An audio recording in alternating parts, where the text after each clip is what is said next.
We're back. Happy Tuesday. Hope you all have your coffee, had a good breakfast, and are ready for the final run up to the NFL draft. Yesterday came on after John Lynch spoke and after a few of the 49ers players took the podium back in person without masks in the 49ers auditorium. That was really nice. And talked about what John Lynch said was expected. We still broke it down. You can go subscribe to the channel now. By the way, we're only 30 away from 13,000. It's unbelievable that it's grown so fast. So hit that subscribe button now. Get us to 13K, but you can go subscribe, watch what we talked about yesterday. In the immediate aftermath today, I want to unearth some of the less obvious stuff. And to that, I have to say that what John Lynch said about the 49ers center responsibilities was unexpected. So while everybody is talking about the Deebo Samuel comments, and I get it, those are going to be the center of attention, that was, basically rubber stamp kind of stuff. We expected John Lynch to go out, dance around some of those questions. We didn't expect him to divulge state secrets at the pre-draft press conference, which is typically uneventful. I get it. It was exceptional last season when Kyle Shanahan made a surprise appearance and told us that we might all die within the course of the week. But this wasn't supposed to move the needle very much in regards to Deebo Samuel. We've done our detective work there. We know where the 49ers stand, and now we'll see what they're going to do moving forward, given their possibilities. But where we did get a new piece of information was when John Lynch talked about the responsibilities of the center position. So here we go. I'll make this a little bit bigger so you can go ahead and read along with me. This is John Lynch's quote. "It's a tough position to come in and play right away. You'd be going from one extreme, one of the brighter players in terms of football and communication, and Alex Mack and his experience, but sure, that happens a lot. And one thing about our system, I don't think there's as much on the center in terms of making every protection call and things of that nature as a lot of systems. Alex, we probably afforded him that opportunity because he was so capable, but that doesn't have to be the case. And so there's things we can do." All right, first things first, John Lynch is speaking of Alex Mack in the past tense there. So I think that all the tea leaves point toward retirement for Alex Mack. But that's not the most surprising component of what John Lynch said there. He literally went out and stated that he doesn't think that the 49ers center position is all that complex compared to what other teams run, which is in direct contradiction to everything that Kyle Shanahan and the 49ers have insinuated and done at the center position in the past. And so I wrote, regardless of what Lynch says about the weight of responsibility on the center position, the 49ers have an undeniable track record of paying veteran talent to handle the rigors of the job. Remember that they went out and they signed Weston Richburg for big money because they needed a smart veteran center in 2018. Remember that they went out and signed Mack himself after a disastrous 2020 in 2021 to make sure they could handle the cerebral rigors of the position. And then go back in Kyle Shanahan's history. He coached Alex Mack as the offensive coordinator in Cleveland in 2014. And then as the offensive coordinator of the Falcons in 2016, it was Shanahan who made sure that he brought Mack himself into the fold as a high-priced free agent. So something's off with Lynch's comment there. Everybody that we've talked to over the years has talked about how important center is in Kyle Shanahan's offense, to be able to get down in that snapping squat and, not only worry about the big defensive tackles potentially coming at you, but also be able to diagnose what the defense is doing multiple levels downfield, where the linebackers are, how the safeties are rotating. You have to be able to diagnose stuff on the fly, communicate to the other offensive linemen. In a way, as the center, you're like the quarterback of the offensive line on the field. And, it's so important that the center also works in cohesion with the actual QB. And if Trey Lance is your presumptive starter for the 49ers in this 2021 season, or 2022 season, you better hope that the center knows what he's doing. Let's just put it softly like that. So what can John Lynch's comment mean? Why is John Lynch saying that I don't think there's as much on the center in terms of making protection calls and things of that nature as a lot of systems? Well, it could be a diversionary tactic from John Lynch. He could be kind of like the Joe Staley situations 2 seasons ago at the very same press conference when he said that Joe Staley was probably coming back, and then Joe Staley retired, 5 days later? John Lynch could be downplaying the importance and the need for the 49ers to get a veteran center. And they could be planning to sign J.C. Tretter, who is a veteran center, still on the free agent market, still conspicuously available. Probably would make a whole lot of sense for the 49ers, especially if Mac does retire here. They're going to have a little bit more money to play with.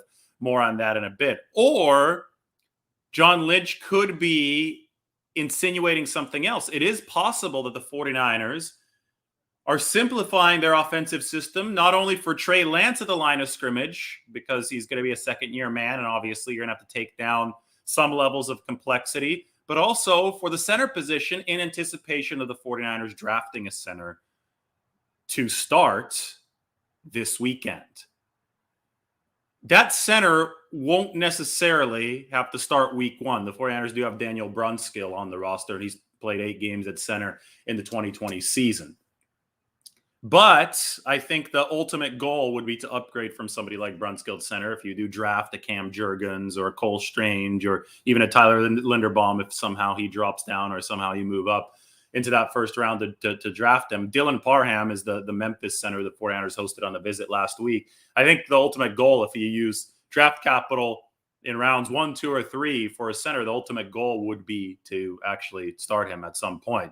Never mind the fact that Aaron Banks is a second rounder, didn't start last year. I mean, at some point you have to have these draft picks pan out sooner rather than later. But even if that start doesn't come in week 1, say that you draft the center, he's not ready in week 1, you could still plan to have that center take over at some point during the season. Then you could have Daniel Brunskill or even Jake Brendel start the season as your center if Alex Mack retires and you don't sign J.C. Tretter and then move on to the rookie once he's ready. And I think in that situation, if that is the plan, there would be a simplification of the offensive system relative to what the responsibilities of Alex Mack were, because Alex Mack was a complete stud, 13-year NFL veteran. Of course, he was going to have a lot on his plate at the center position. And of course, a rookie wouldn't have as much. But I still think that when we look at the track record of Kyle Shanahan's offense, it has been one that consistently has yearned for and sought after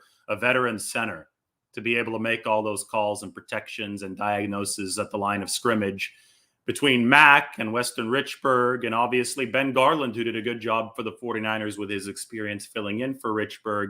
The 49ers have been better, and Shanahan has been better over the course of his entire coaching career, significantly so when he has had that center. So I'm going to be paying close attention to what the 49ers do this weekend, and I just wanted to bring attention to what I thought was an interesting comment from John Lynch. Now, zooming out, and we could take away the screenshot and talk about this. I see a lot of people trying to make sweeping judgments of the 49ers offseason because they want to be first, right? And a lot of people on Twitter just want to be first. They want to say, oh, well, this offseason must be a failure. They're not doing this. They're not doing that. Guys, it's April 26th. That means we haven't even reached the draft yet.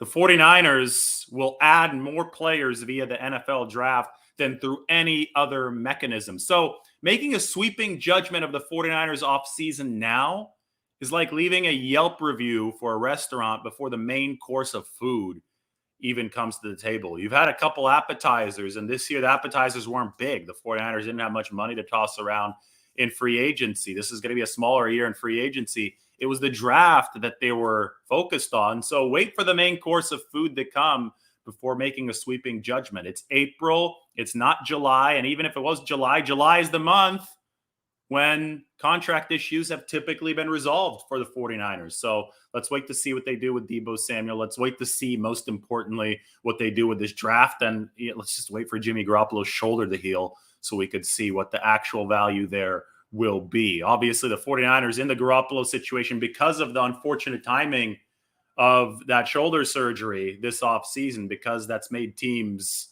not want to touch that.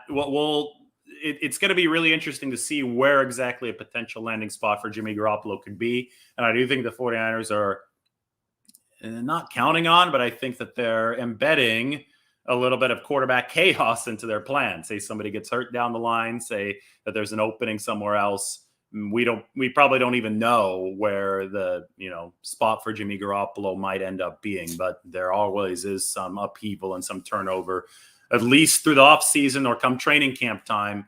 and the 49ers might be able to pounce on a trade opportunity there. So we'll see what will happen. A few other nuggets. If Alex Mack retires, the 49ers would save an additional $1.2 million if it's not formally announced until after June 1st. That's because you can assign a post-June 1st designation, and if there's dead money on the line, which there would be in this case, since Alex Mack signed a signing bonus when he came aboard in 2021, you can actually shift half of that dead money cap hit that is involved with a cut or a retirement to the next season, to 2023. But the formal transaction has to happen on June 1st or later for you to shift half of that burden. So you could save 2022 cap space, 1.2 million of it if Alex Mack retires on June 1st or later.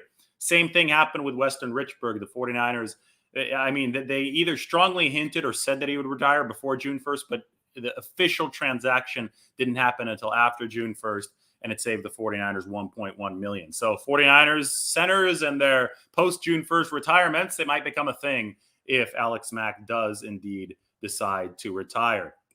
With yesterday's fifth-year option picked up, that's fully guaranteed money of nearly $18 million for Nick Bosa in the 2023 season. Nick Bosa is now locked in over $50 million of career earnings through his first 5 seasons in the league. Now, Bosa almost certainly won't play a single snap under the extension contract that was exercised yesterday. That's not coming until the 2023 season. It's going to be about $17.9 million fully guaranteed. And the 49ers can negotiate with Nick Bosa before that point on a true long-term extension and not just the 5th-year option. But $17.9 million fully guaranteed for the 2023 season is still a very nice piece of financial security for Nick Bosa. And when we count that into his guaranteed career earnings, well, the first-round draft picks first 4 years are already guaranteed, and that 5th year, well, now that this is guaranteed at a higher price, Nick Bosa is at about $51 million scheduled to be brought in, either brought in or scheduled to be brought in over his first 5 seasons. Meanwhile, Deebo Samuel is locked in only at about $10 million in his career, and that's counting any money that might be guaranteed to him here in this 4th NFL season. So we can learn a lesson from that. Bosa, $51 million. Deebo, only about $10 million.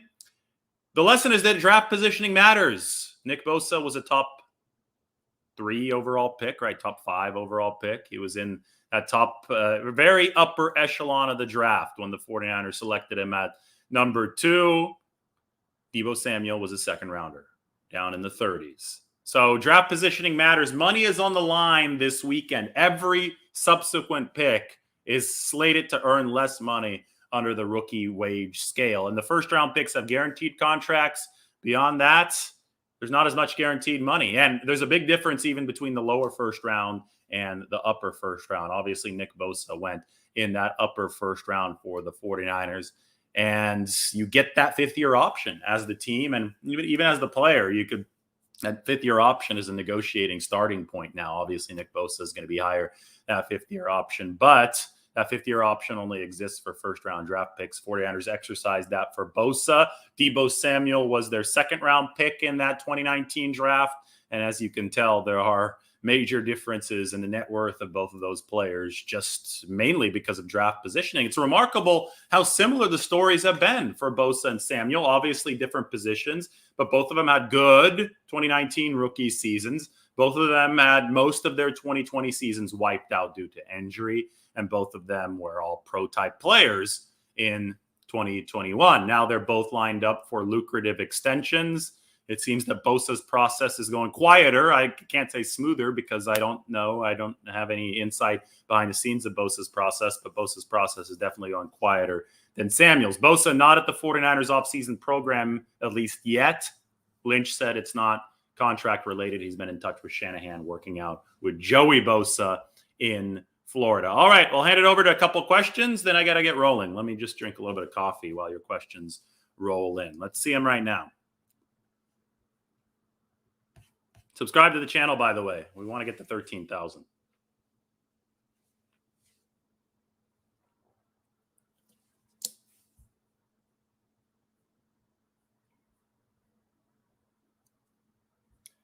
Lynch's Most off-quoted line was, "We're not trading Deebo." Lynch's comments on speed caught my attention. Speed has been important to this 49ers regime since 2017, and it seems like they're going to be emphasizing it in this draft. And yes, I mean, the overarching sentiment from Lynch yesterday, amongst the information that he did divulge, even while dancing around questions, was that the 49ers really value Deebo Samuel and that they, you could put two and two together. They won't trade him unless they get that King's ransom. Now, the next question is, was Lynch being truthful, or is he just trying to pump up Deebo Samuel's trade value? And there are conflicting reports about what the 49ers might do next. And I have to say, these aren't reports. This is just speculation because nobody knows. Nobody, has a bug inside that 49ers building. I think that's been really clear. We'll see how the 49ers act, but you guys know what I've written about this. If you take a look at any of my writing on Twitter, I wrote about Deebo Samuel yesterday. We could even pop open one of the articles here. Read a couple of my lines on Deebo. Here it is. I'll share the screen. Why not? Let's do it. There's Deebo Samuel. Here's what I wrote. Still, the 49ers' position on the issue is no mystery, and even while wiggling his way through the press conference, Lynch did serve up hints of it. The 49ers obviously value Samuel, and it certainly sounds as if only a humongous trade package would encourage them to consider jettisoning him. That was known before Monday's session, and it's still the case right now. If the 49ers aren't blown away by a trade offer, expect them to keep Samuel. This would open the real possibility of a standoff, since Samuel's camp obviously is displeased with the situation at the moment. But the 49ers have ultimate leverage in the big picture since Samuel remains under contract through 2022. One big thing here, somebody asked me the other day, would the 49ers be willing, is there any scenario under which the 49ers would be willing to trade Deebo Samuel if they didn't get a King's ransom in return? Say they only got a healthy trade package in return, but not a King's ransom. Is there any chance they would trade Deebo? And I said, of course, there would be a chance. But the two conditions, at least two, would have to be met. A, the 49ers would have to believe that keeping Deebo Samuel would turn him into a real liability, attitude-wise, holdout-wise, whatever, just cancer in the locker room-wise. If they think that Deebo would be so upset to stay that he would turn into a liability in the locker room and threaten to ruin what the 49ers have vibe-wise in there, something that could actually carry over to thwarted on-field production. If the 49ers believe that, then of course, I mean, if it's a toxic asset, then you consider letting go of it for less than, you think it might have previously been worth to you when the asset wasn't toxic. And B, if the 49ers thought that Deebo Samuel's value has peaked totally right now and it will never be higher than it is right now, well, if one of those two things or a combination of A and B are true, at that point, the 49ers would sell for a lower price than the King's ransom. But to me, it seems that based on what Lynch has said, based on, what we know, Deebo being 4X, I mean, the offense being over 4X is efficient with Deebo on the field versus him off of it, his relationship with Kyle Shanahan, him coming out with the boom box, the respect of his teammates. I don't know if we're near the point of Deebo being a toxic asset that the 49ers keep him yet. Now, maybe there's stuff behind the scenes that we don't know. Yes, the situation is strange. I think a lot of it's probably agent driven. Tory Dandy's representing Deebo and DK Metcalf and AJ Brown. And it just so happens that AJ Brown is pulling out some of the same stops as Deebo Samuel. It seems that Deebo's might be being driven by his agent in this situation to express a lot of this displeasure. It seems that he has a lot of voices in his ear. And I also think that, if you just go back and look at some of the personal relationships that Deebo Samuel built with the 49ers, sitting in Kyle Shanahan's office on nearly a daily basis, you see the pictures of him hugging Lynch. I think behind all this shroud of mystery, there's a good personal connection there. And it's hard to convince me, and I don't think the 49ers are convinced yet, that all of that has just been lit on fire to never be heard from again. But that's the question. If it has been lit on fire by what Deebo Samuel has been doing, by what his agent has been doing, if there is such an ego divide here now, if this is irreparable, if the bridge has been burnt, well, it's up to the 49ers to recognize that and recognize when to get out. But at this point, it's impossible for us to say one way or the other. It just, to me, it seems that would be a lot of bridge burning to do to completely get that bridge. And I think there's several bridges crossing this river to completely eliminate all these bridges. Just my opinion on where the 49ers might be based on my observations. How much value is Deebo's attitude and his toughness and his tone setting for the 49ers? I think it's a huge value. I mean, the team had a persona. It had an identity this past year when they would bust out of that locker room and they would come out to Super Gremlin, and Deebo Samuel was out there in front with Trent Williams. And then Deebo Samuel set an NFL record averaging nearly 11 yards after the catch per reception. He was knocking mouth guards out. I mean, the 49ers, this is their identity. They try to bully you, and Deebo Samuel is the bully. And based on all accounts, he shows up to practice and works that way too. So I think it was huge for the 49ers. You see it in the numbers with the 4X plus efficiency when he's off the field versus when he's off of it. But you could also measure it through the intangibles, just through observation. So I think he's really, really important for the 49ers. Well, I think Julio Jones, I mean, you're talking about a player, that might be out of gas. Last year, Julio Jones hardly gave the Titans anything. So if you're asking about Julio Jones, well, that wouldn't be a replacement for Deebo Samuel. It might be a veteran free agent that you take a flyer on, maybe even on top of Deebo Samuel, even if I have Deebo on the team. But you can't rely on Julio Jones anymore at this point. Last season showed us that. Draft day trade for an interior O-lineman if the 49ers can't sign Shredder. Totally possible. I think center's that important regardless of, what John Lynch hinted at with those comments. I think that the simplification of the offense is something the 49ers probably will have to do for a second-year QB if Lance starts. And obviously, if they have a young lineman, maybe anybody not named Alex Mack, they have to simplify a bit. But that comment did stand out to me from John Lynch. Is Cam Jurgens the best center to draft for the starting job if Alex Mack retires? Well, Tyler Linderbaum's the best center in the draft. Jurgens might be the second. I like Dylan Parham. I like Cole Strange. Even Luke Fortner is probably a little bit lower valued in this draft. All these guys I like. I like Fortner because of his versatility. Jurgens is twitchy. Jurgens can explode off the blocks. Jurgens can get out in space. Still, like all these guys, I think needs to develop a better anchor in pass protection, but that's always the MO of 49ers offensive linemen and centers. They're better run blockers than they are pass blockers. So Jurgens is good. He's not the best prospect, but he might be the most realistic one in this draft for the 49ers to get. Do you think the Niners can work out a deal with Deebo, or do you think he will hold out this year? Well, he can't really hold out this year. It's just not a viable play for Deebo Samuel to hold out. If he holds out, if he doesn't show up to training camp, he doesn't pick up an accrued year under the new CBA toward unrestricted free agency. So he'd still remain a year 4 player. You need to be a year 5 player to be an unrestricted free agent in a National Football League. So he doesn't show up to training camp. He doesn't pick up an accrued year. B, he gets fined $40,000 per day. And the 49ers are unable to forgive those fines because the CBA says that they can't. So it's just the new CBA has made it virtually impossible for players to hold out. Now, he could theoretically hold in, which is what TJ Watt did last year. That means show up to camp so that you picked up the accrued year.